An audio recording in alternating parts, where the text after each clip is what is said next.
as a business, what we've had the opportunity to do is to reset the perception in the market around what a hacker is, because there is this default bad assumption, and like in reality, hacking is actually kind of morally agnostic. Like you can use it for good stuff, you can use it for bad stuff. It's all the same thing. It just depends on how you're applying it, what your outcome is. Are you there to cause harm or to help, right? And introducing this idea of like there are friendly digital locksmiths out there. We're not all burglars. Like there's the equivalent of that analogy, but the online version. It's normalized that conversation. I think that's been a massive part of this as well. So there's all of the legal stuff. There's that kind of element of it in terms of trying to normalize and right-size that. But then there's this perception of hackers that I think the shift in that and the idea that maybe they are a part of the solution to the problems that we've got. Like that didn't exist 10 years ago.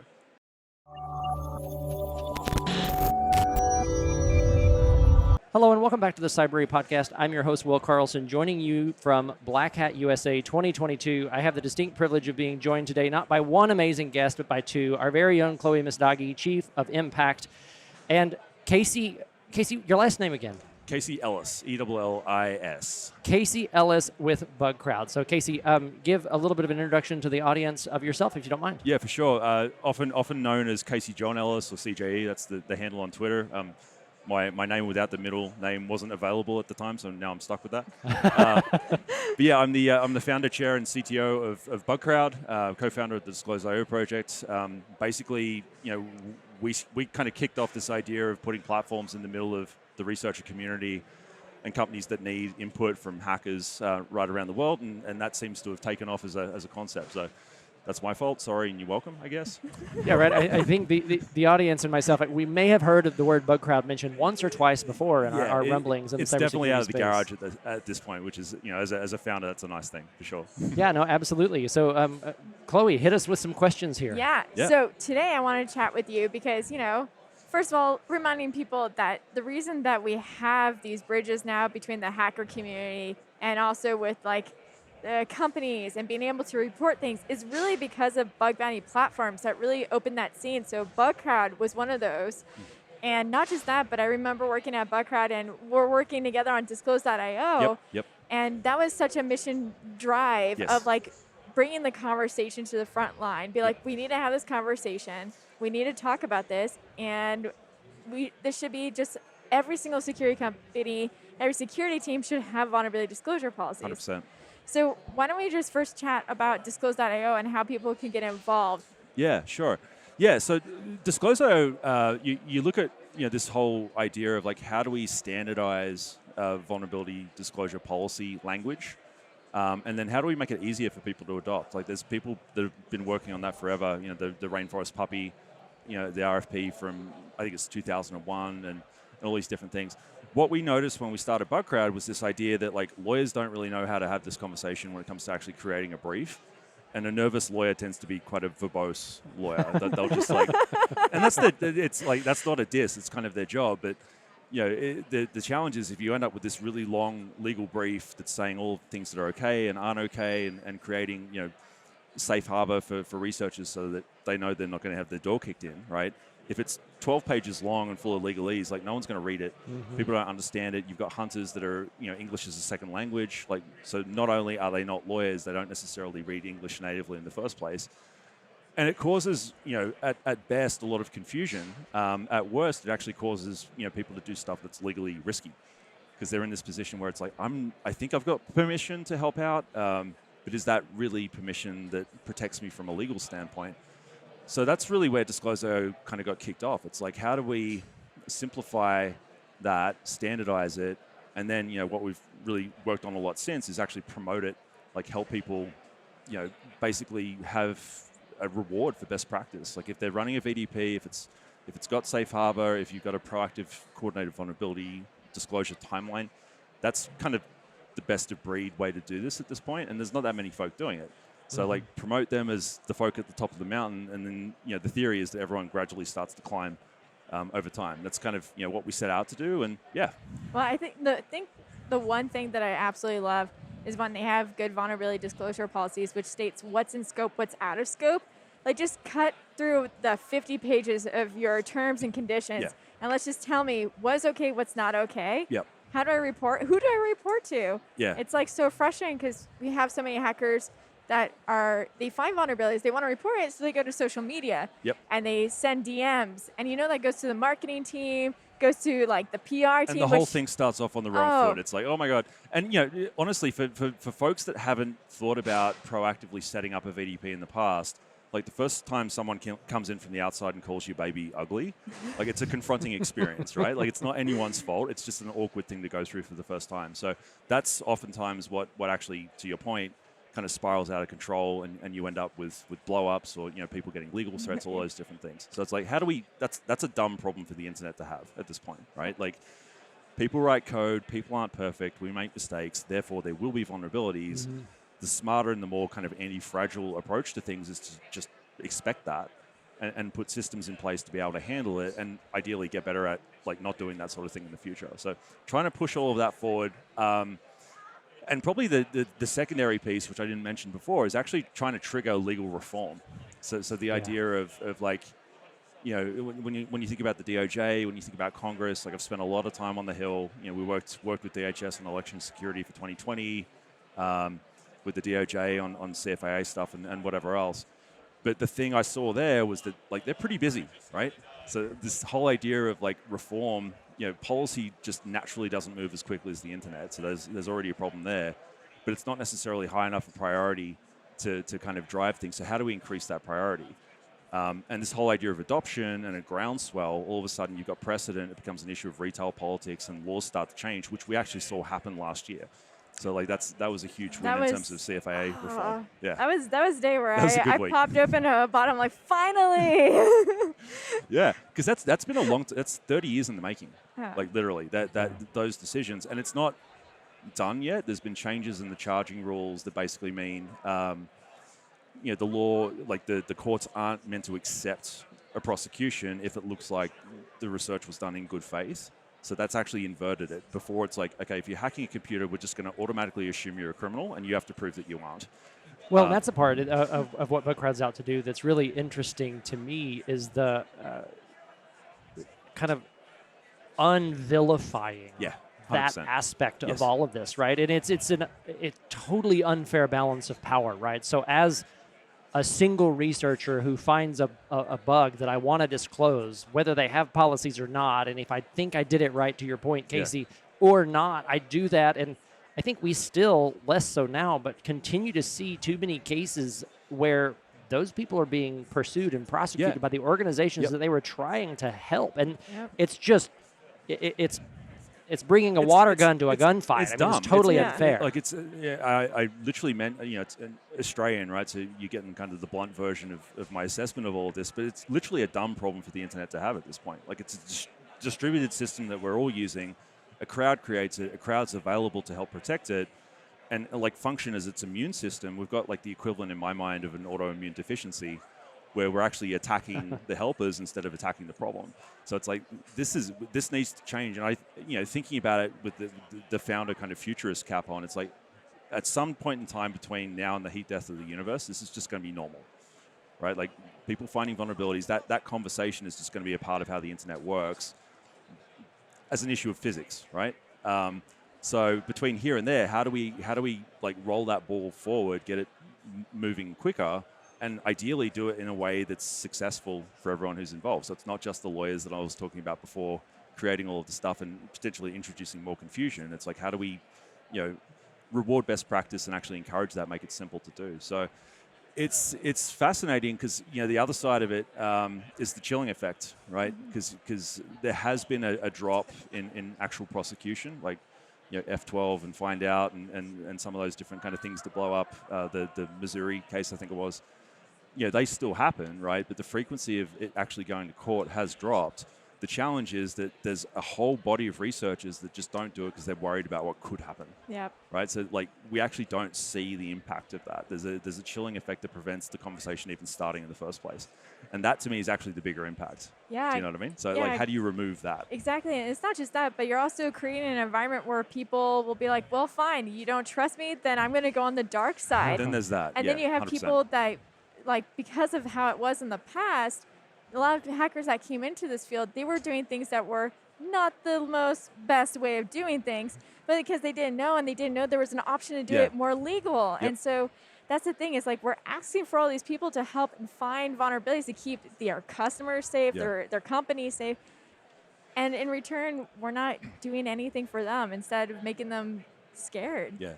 So Disclosure is a not-for-profit and an open source project. Bugcrowd, on the other hand, is venture-backed and it's for-profit. I think the other piece, going back to what you were saying before, is that, as a business, what we've had the opportunity to do is to reset the perception in the market around what a hacker is, because there is this default bad assumption, and like in reality, hacking is actually kind of morally agnostic. Like you can use it for good stuff, you can use it for bad stuff. It's all the same thing. It just depends on how you're applying it, what your outcome is. Are you there to cause harm or to help, right? And introducing this idea of like there are friendly digital locksmiths out there. We're not all burglars. Like there's the equivalent of that analogy, but the online version. It's normalized that conversation. I think that's been a massive part of this as well. So there's all of the legal stuff. There's that kind of element of it in terms of trying to normalize and right-size that. But then there's this perception of hackers that I think the shift in that and the idea that maybe they are a part of the solution to the problems that we've got. Like that didn't exist 10 years ago. So the fact that that's a thing now makes all of this a whole lot easier. I get excited about that, as you can probably hear. It's such a funny semantic thing in a lot of ways, right? So if you were to reskin the hacker moniker and say information security professional, to use maybe the stuffier, outdated version of the term, then all of a sudden it becomes miraculously more palatable when the nature of the work may be largely the same. So I do think it's a really unfortunate semantic problem that we find ourselves in. And to your point, like there are a lot of morally agnostic things that we deal with on a regular basis. Hackers being one among many others. And it seems like we wrangle with some of the others, although not always the most effectively, but at least in a healthier light and with a more civil discourse about it. And with less bias as a starting point. So that was the 8 ball we were behind kicking this whole thing off in the first place. It's like, all right, this is moving very clearly in the wrong direction, and job zero is to turn that boat around and get people into the headspace where they can accept the idea that like maybe this is helpful, maybe it's not all bad, right? And that took a bit of work, but I feel like at the very least, the idea that a hacker can be helpful is something that everyone gets now. Yep. Like whether they accept that, whether they want to engage with that, if that like dissuades all of the fear they might have around doing that, different problem. But the whole idea of like, oh, this is possible, I feel like we've actually crossed that milestone at this point, which is pretty cool. I wonder, do you think there's a difference there? I agree with you. I think, knowing a bunch of hackers professionally working at large organizations that have dedicated teams that do that, do we still have a difference in the perception between a employee engaged in that work? I wonder if we still fight with a little bit of the mercenary perception of, if this isn't staff, can I really trust them? Like they're a hacker, but they're not close. They're a little removed. And I think we may still, as an industry, maybe not cybersecurity, but business in large, in general, struggles they're with mercenaries. So we still, I think the view of a hacker has largely changed, but do we still fight with the view of that when they're like the folks engaging with Bugcrowd? Yeah, for sure. I think it extends actually outside of Bugcrowd, even when you think about how different organizations view their relationship with a contractor versus a full-time employee, for example. Because there's some companies where that's just a native thing to them, and like everyone knows what's going on and it's fine. And then there's other companies where it's like, if you're not a full-time employee, you're almost persona non grata. Yeah. And there's a huge spectrum of kind of the default approach that businesses take to that particular thing. For all sorts of different reasons. I actually do think that COVID has really helped with this, because the whole idea of like, well, we can't walk over to their desk and hit them over the head with a newspaper anymore. Basically, the globe kind of collectively got forced into just dealing with that all at the same time. Mm-hmm. So I think that's helped. But yeah, you're right. There is definitely there's shades of that right across the place. And I wouldn't say that it's like industry specific. Like technology companies in general are more comfortable with these sorts of ideas, and like the older the organization is, generally the more difficulty it'll have, because it's set in its ways and you've got to change some stuff, right? But that's painting with a fairly broad brush. It's quite a spread. So maybe one thing is I noticed that people don't really know the differences of like different types of vulnerability disclosure. So Sure. such as coordinated, Yep. safe harbor. Do you want to kind of share a little bit so then people are aware of what are those options Yeah, that yeah. they can explore? Yeah, so I mean, probably the first thing would be that, vulnerability disclosure, something that I spend a lot of time talking to companies about. It's like the conversation we're having here is basically the same as like a thunderstorm approaching your building, and like maybe it'll drop lightning in a way that causes a problem for you. Like you don't get a say in that. So the internet's just going to internet. Like lightning in the analogy is the vulnerability in it being exploited or disclosed, right? And the thunderstorm is just the internet doing its thing. Because there is the perception still in a lot of places that like I can go outside, yell at the thunderstorm and tell it not to hit my house with lightning and it'll listen and everything will be fine, which is just, doesn't work. And kind of wasn't necessarily rational in the first place, but it's what a lot of people think. It's like we can do policy. If we don't have a VEP, then people won't look at our stuff from a security standpoint and we won't have to deal with issues coming in from the outside. It's like that's just not true. It'll happen whether you invite it or not. So back to the lightning analogy, the logical thing to do is to put up a lightning rod in anticipation of that particular risk or that particular event. Get the information, like route it around where it's going to cause damage and get it to a place where you can deal with it.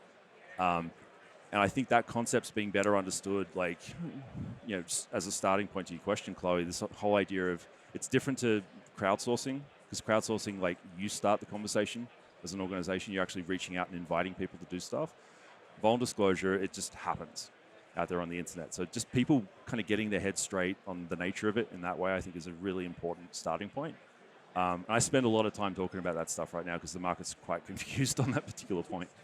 But yeah, to your point around different modes, there's coordinated vulnerability disclosure, which is really around this idea of there being a proactively kind of set out policy that you can go and read. Like this is the definition of good faith. Like if you do these things, we're going to assume you're not a bad guy trying to hack our stuff, which is important.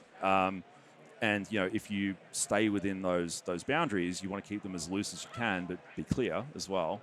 If you stay within them, then we're going to not prosecute. We're going to consider it all to be in good faith. Exemption from violation of terms of service, so you don't invoke the stuff that Aaron's law was intended to resolve, and DMCA and stuff like that. That's the first piece, and then usually what will happen is the researcher or the hacker or the going back to what we were saying before, depending on if they're wearing a suit or not, Right. depends what you call it, they'll coordinate around the timeline of how that all plays out. So there's the intention of it is there is an active conversation around like what's the timeline on this thing getting fixed, and usually with CVD, the idea is that at some point in time in the future that you kind of proactively set out that vulnerability will be published. So what that does is it creates accountability on the recipient to actually fix stuff, right? Which is, I think, a good thing.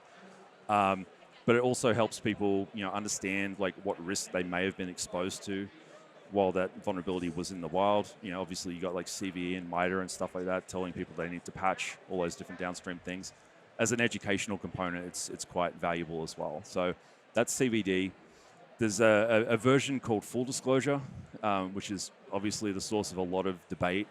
I talk about that sometimes. It's like not liking full disclosure is kind of like not liking death and taxes. Like, it doesn't matter. My view on that is full disclosure is ultimately a byproduct of the failure to have intake processes and handling processes set up ahead of time. So if you're a researcher, you've got a thing, no one's listening, or they're clouding up, they're threatening legal action, whatever it might be, and you're thinking it's in the best interest of the safety of the internet to just publish this stuff so people can protect themselves, but also so there's pressure on it getting fixed, that's effectively full disclosure. And it's messy. That sort of thing tends to create a lot of unintended consequences. It's definitely not ideal. But as I said, it's an option of last resort that just exists because we're not very good at this yet collectively. We're getting better at it, but it's still not there. It's better than I remember back in like 2017, Huge 2018 when progress. we started like talking about it. People were like, wait for a second, what's this disclose.io? Yeah. But if anyone wants to learn more about it, feel free to check out disclose.io, learn about it, and also if you have questions at all, feel free to reach out to Casey. His DMs absolutely. are open. Yeah, and this is something he's passionate about. Getting involved, there's a community as well in terms of actually helping people with disclosure. There's a lot that goes on with that because I'm one of a couple of dozen people just always gets the phone call convention. It's like, I'm trying to get this information to this person. Oh, call Casey. And that doesn't scale. I'm happy to help out with that stuff, obviously, but like this is a thing that needed to scale. So we created a community to do that. So folks that want to help out on that side, go in there, sign up, introduce yourself and see what's going on. And if you're trying to disclose an issue and you're having trouble with it, you want advice or a connection, it's a good place to actually get that help. There's a whole bunch of other stuff, disclose.io, you'll see it there. And it's motoring forward, which is cool. It's lovely to see. Well, thank you, Casey, so much for joining us. It was lovely to have you on here. Thanks for having me. Thanks all.